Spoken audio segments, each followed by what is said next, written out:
and welcome to NPCs of Tal'Dorei. That's right. And for your subscription of just $29.99, you get to join me, Oliver the DM, and Dave. the NPC of Tal'Dorei. That NPC, like, there's one of them? Yeah. Or two? No, it's just one. There's two of us. Yeah, but I'm like... This is why we don't do infomercials. That's right, welcome to NPCs of Tal'Dorei, reviewing episode 97, Tarry On, My Wayward Son. For those of you under the age of 22, that's a reference to a 90s song. Well, I mean, you can be under the age of that age. No, the song. Yeah. No, you can't. I know, I watched MASH a lot as a kid. No, you don't. Just like this? No. Apparently I would stay up and watch MASH. I accidentally found Don't out... question my... you just assume my childhood. Yeah. Oh. Anyway, welcome to the episode, Tarry On, My Wayward Son. Yes. NPCs of Tal'Dorei, myself, Oliver the DM, and... Dave. So, this was a great episode, because it started with one of the most fun, starting, craziest moments I've seen in Critical Role. And that's saying something. I can't remember another time where it just started and just things Jumped just... straight into it. Yeah. Well, it jumped straight into it. Normally it's like jumping straight into a battle or something, but this was a party-caused incident that did not need to happen, and it just was just crazy. So the very beginning of the episode, Keyleth tries to do something cool, and she decides she's going to jump off the cliff and splash into the water in goldfish form. Now, just for the record, this is not the first time Keyleth has tried to do something cool and failed. It won't be the last. It won't be the last either, but this is the first time she tried something cool and died. Insta-death. So... and keep in mind, she face-planted in lava once. Yeah. Yeah. She's no stranger to the dangerous situations. But this takes it to a whole new level, I think. We jump right into the episode with Keyleth deciding to basically jump off a huge cliff, goldfish form, and land in the water, and in her mind, just sail away happily. To get the orb. To get the orb that had dropped. The diamond. The diamond that had fallen into the water. Yeah. So, Matt rolls essentially a 50-50 roll. He rolled a D100, essentially. Keep in mind at this point, Keyleth has said, "We are gods!"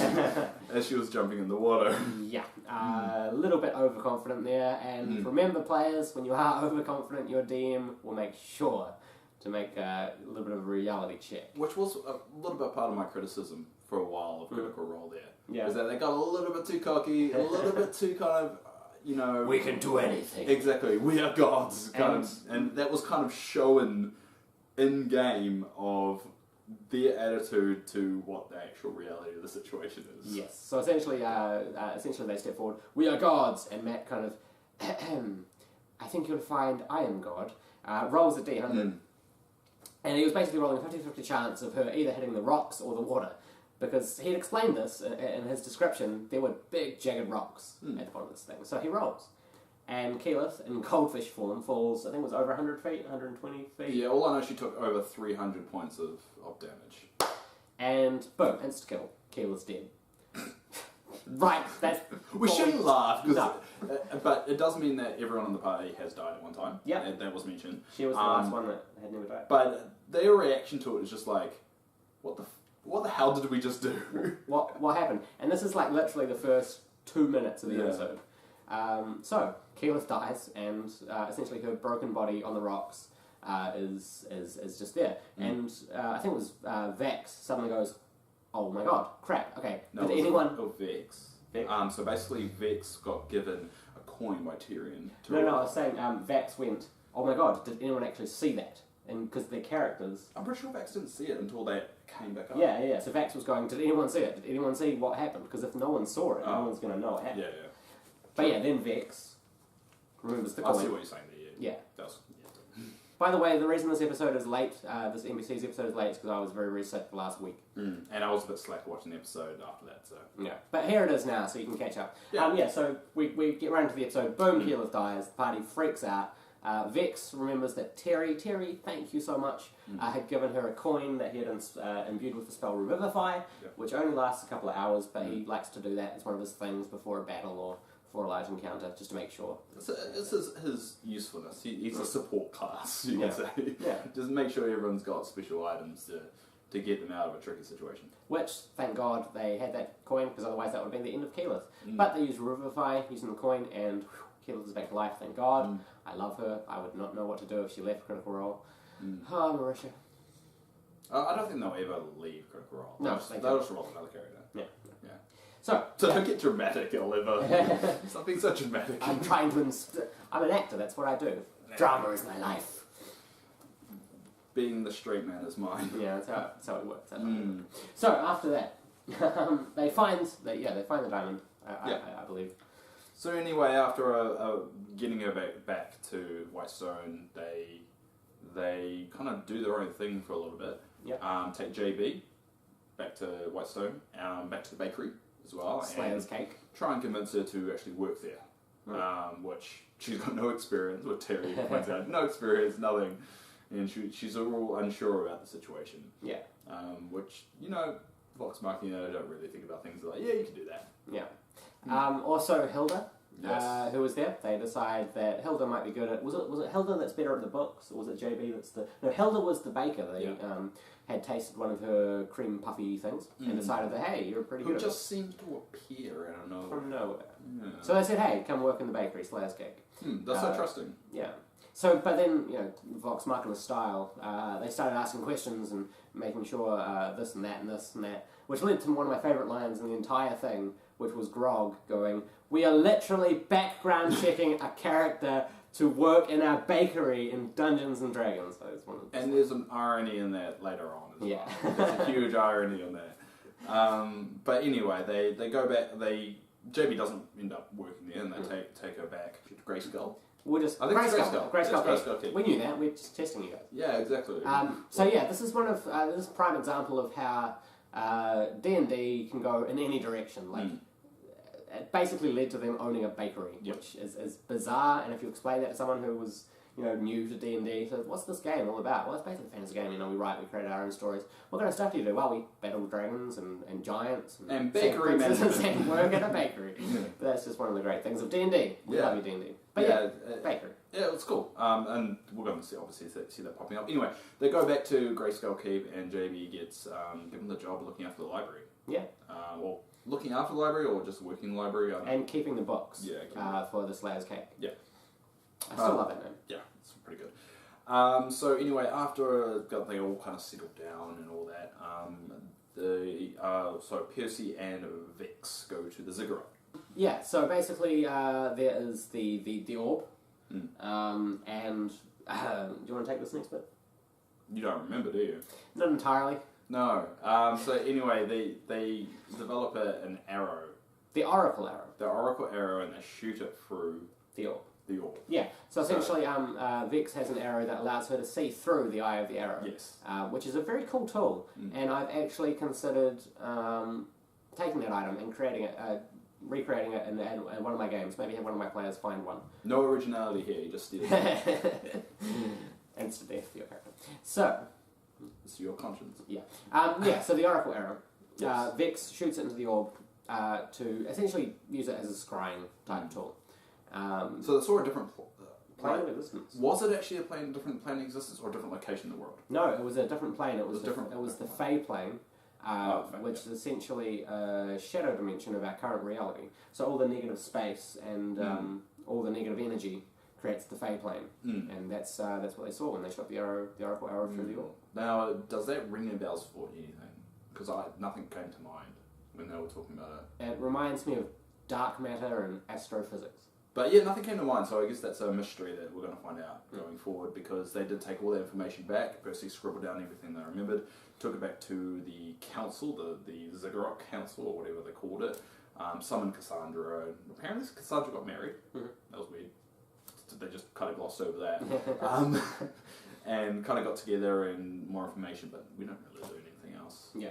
They just got given this new information, so they have more of a, you could say, more guided direction Yeah. to go. But that's where we really left the ziggurat. Nothing much happened after that. A while later, I think it was Vix travels to Percy's room.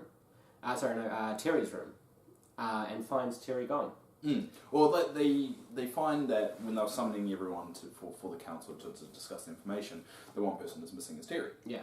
And they go to his room, find his room all over the place, and already depowered and just turned off. Yeah. So immediately they're like, okay, something's off here. This is weird. This is strange. And there was a lot of Scanlan talk in this episode as well. They said, well, maybe he's done the same thing Scanlan's done, but that was a little bit different because Scanlan kind of made a point to leave. Yeah. Terry just vanished without Dodie. And Yeah. you know that's not going to happen. It was Percy as well that tried to get the book, and this Yeah. is the one thing that bothered me about it. Yeah. Didn't Percy help build Dodie 2.0? Yes. So wouldn't he know how to get the book out without needing to roll? Probably.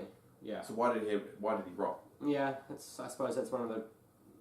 He did an investigation check. I mean, they got the book out in the end, and they kind of the last thing that was written was Terry going to sleep. It looked like a little described, but that's one thing. I'm like, wouldn't Percy know how to get it out without any hassle? Probably, you probably need at least advantage on that roll. Yeah, but a million things to keep track of. There's always. It's just my little nitpick about that. Yeah. So essentially, it seems like Terry just vanishes. Yeah. So after a bit of scrying, a little kind of investigation, all getting together, panic. Turns out he wasn't at the bakery. Pike came back. Did that little investigation. We find out that he was kidnapped. Yeah. We find him on the back of a horse, bound and gagged, being led. To where was he being led to? Well, at first he was like in some kind of like location. He was a little bit bound, and then they did a few more things, and they found out he was on a horse. Right. But he was being led back to his. He was basically the story of that is he was. Chiron? Chiron. Yeah. Chiron. So essentially Chiron had been tasked by Terry's father to kidnap him, essentially, and bring him back to his home. I don't think the kidnapping was intended. It was just like find him and bring him back. And it was just kidnapping was involved in doing that. Yeah. It's a good means to an end. Yeah. So essentially the party goes, okay, Terry's being led back to his father on a horse. Now, the problem being that the kidnapper, Chiron, had a day's head start on the party. So the party starts trying to figure out how they can get on his tail and get to him before he gets back to his home, essentially, where his father is. They used their tools very effectively. They did. Trying to find him and get there. That's what Vox Machina are expert at, overcoming these problems that Matt throws at them in a twisted, demented kind of way each week. So they decide that the best way to go is, of course, mist form, because that's essentially it's their favourite thing at the moment, I think, when they're faced with a problem. It's their favourite way of travel. To be honest, it's the safest way. Yeah. Maybe that's the problem. Well, the only problem with mist form is that you can't talk while you're in mist form. Yeah. Which does make it difficult if you suddenly see something or you need to communicate something to one of your team members. You have to change back into human form, talk to them, and then change back, which can be problematic if you're going up a mountain or something. But it's a lot better than flying as a bat and nearly dying. Or flying as a whole bunch of cows. Yeah. Remember the cow episode? Yeah. The cow episode. There is no cow episode. That's a dialer. I know, dialer too. I got it. I just have to check. We find the party managed to find the horse. Yes. They catch up. They catch up, they have a bit of discussion, they eventually get Terry back. And Percy, he was kind of in two minds about this because he had to stop the horse somehow, and he had to shoot the horse, but he didn't want to kill it, so he shot it at its leg, but rolled so much damage that it kind of died. Yeah, but that's not intended. No. But when you fire a gun at something, sometimes things die. It's kind of. So they essentially take the horse down. Yeah. They grab the assailant who had kidnapped Terry, and essentially she decides to surrender. She looks around. She knows she's beat. Yeah.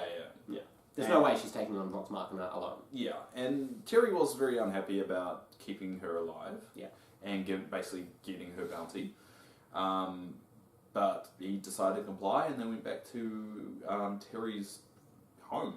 They had agreed, and this conversation with her. It's something that my players in both games like to do. Is when they can find and kidnap someone who has information, they will just either zone of truth or just berate this person and intimidate them until they get every bit of information, which I think is right in these situations because this person obviously knows some stuff. So they question the assailant and decide. And again, Terry was not happy with this decision. Yep. Decide that they're going to pretend like she's succeeded, and they're going to have her lead Terry to her father. Yeah. Essentially, one of their tricks of ways of getting through without shit hitting the fan. Because the one confusing thing about this whole thing is that Terry left on his own accord.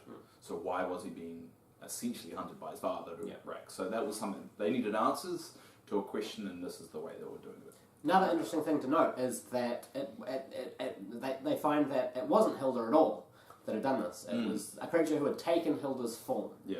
And Hilda had never met Fox. No, they never met. They never met Hilda. So when Grog said, "We are literally background checking an NPC for our bakery in Dungeons and Dragons," this is why you background check. This is why, because it was not Hilda. Yeah. So good effort, Vox Machina. You nearly figured that one out. Yeah, that was great. So we ended up going back to Terry's home and meeting his father for the first time. Yeah. And turns out they're poor. Not only are they poor, they're significantly in debt. 230,000 gold pieces. That's a lot. And the leader who had put these deals through, Koshard. A beautifully dark kind of voice that Matt does for this character. Terry's father himself confesses, like, originally when I'd heard it had Terry kidnapped and all this kind of stuff, in my head I had this evil vendetta and I thought there was going to be more to it, and it just turns out that they needed Terry to be married off. Yeah. And then all their debts cleared. I don't know if all their debts cleared or that's what they just agreed to. No, it was an agreement with Koshard. Yeah, that's because Koshard is the one that they owe the money to, and for some reason Koshard wanted Lydia, the houses, to join, as they do in Game of Thrones. So Terry's father actually has this moment, kind of like a human moment, where he just says that he was scared for Terry's life. Terry wanted to go out and do all this adventuring and fight dragons and stuff, and the dad was just worried about him going into that world. It was kind of like a nice little moment there. I think there's more to it though. Probably. Because one thing that Terry says once that scenario is over is that Terry's father was acting very odd and a lot different than what he described. And he even notes that himself. So it'll be interesting to see whether with this whole thing is just a manipulation for Terry to get married off so he's cleared of debt. So he's basically using Terry as currency.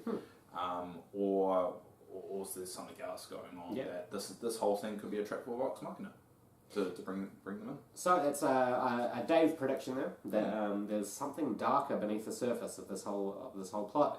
Knowing that, I would actually probably bet money on that as well.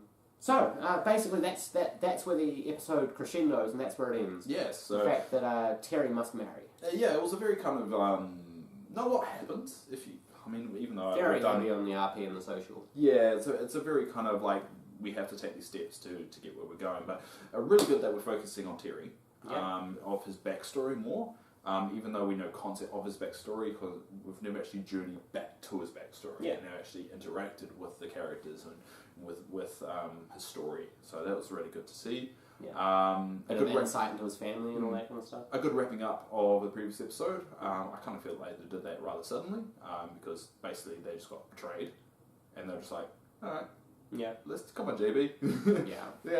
But there's a lot going on. That's the nature of D&D. Sometimes you can't just focus on or have big, huge moments of just wrapping things up. You can't just get into the next one. Yeah. So we had we had some nice moments, some nice decisions, some nice Matt just playing with the minds of the players. And by the way, Terry is missing. And then the Hilda thing I thought was great. With there were some real cool moments. My MVP for this episode is Grog.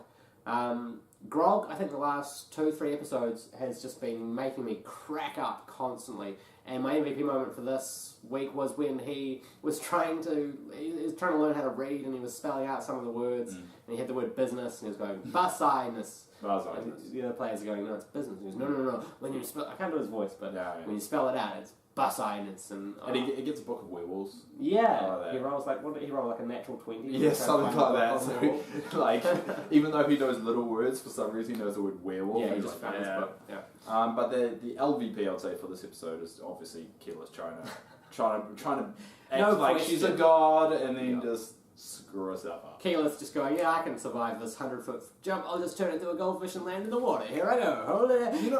The one thing I enjoyed about that, Matt was just like, you're stupid. And it's like he had no sympathy for this Roxy because of what you did. He's just like, what did you expect? You jumped off a dang cliff, tried to turn into a goldfish, and failed miserably.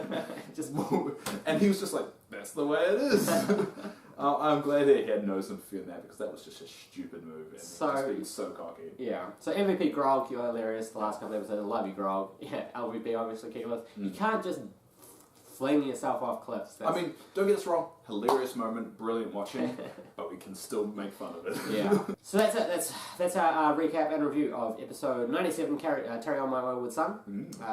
Again, if you haven't heard that song, go check it out, because it's a really good song that they're referencing there in the title. Yeah. Yeah. You can also get it on Guitar Hero. I've been playing a lot on Guitar Hero. Oh, Guitar Hero is so good. Yeah. So we should do a Dragon Tavern where we just play Guitar Hero. Do you even have Guitar Hero?